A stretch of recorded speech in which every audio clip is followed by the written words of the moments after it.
আগামী কোরবানি ঈদে আপনার নতুন সিনেমা টগর আসতেছে। টগর সিনেমা নিয়ে আপনার প্রত্যাশা কীরকম? প্রত্যাশা তো অনেক বেশি, অনেক বেশি। কারণ এই গল্পের শুরু থেকেই যেটা হয়, আমার ইনভলভমেন্ট একটু অন্যরকমভাবে এই গল্পের সাথে। তো সেখান থেকে কিছুক্ষণ আগে পরিচালক সাহেব বলছিলেন যে গল্পটা আসলে আমাদের তিনজনেরই, মানে যেভাবেই বলি না কেন।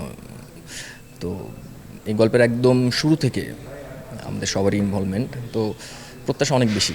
এই অভিনেত্রী পূজা চেরির সাথে আপনি জুটি বেঁধে আসছেন, কো আর্টিস্ট হিসাবে উনি কীরকম বা তার সাথে কাজের অভিজ্ঞতা? এইটা হচ্ছে তৃতীয় ছবি আমাদের, অভিজ্ঞতা অনেক ভালো। সে তো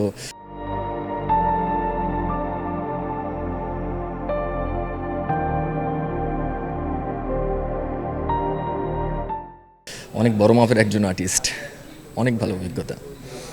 ইভেন একজন ভালো কো আর্টিস্ট থাকলে আমি যেটা বরাবরই বলে আসি যে কাজটা না অনেক ইজি হয়ে যায়।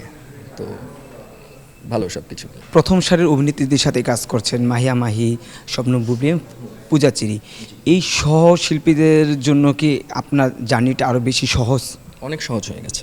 কারণ হচ্ছে আপনার পাশে যখন একজন স্ট্রং কো আর্টিস্ট থাকবে তখন আসলে অ্যাক্টিংটা করতে হয় না, এটা অটোমেটিক্যালি হয়ে যায়। দর্শকের ফিডব্যাক আলহামদুলিল্লাহ সব কিছু মিলে এখন অনেক ভালো পাচ্ছি। লোকালে সবচাইতে যদি আমি করে বলি, আমার ডান্স নাম্বারটা দর্শক অনেক বেশি তাদের ভালো লেগেছে। ট্রেলারটা প্রশংসা পেয়েছিল। লিপস্টিকের কথা বলবো, তালাশের কথা বলবো, যা পাখি বলো তারে। তো আলহামদুলিল্লাহ সব কিছু মিলে দর্শকের অতটা কাছাকাছি যেতে পেরেছে, এটা আমার অনেক সৌভাগ্য এত কম টাইমের মধ্যে। যে কোনো উৎসবে যেমন অনেক সিনেমা মুক্তি পায়, তেমনি অনেক দর্শক সমাগম হয়। সেখানে কিন্তু দেখা যায় যে একটা প্রতিযোগিতা শুরু হয়ে যায়, না চাইলেও এটা দর্শকরা দাঁড় করিয়ে দেয়। সেক্ষেত্রে কখনো কি চ্যালেঞ্জিং মনে হয়?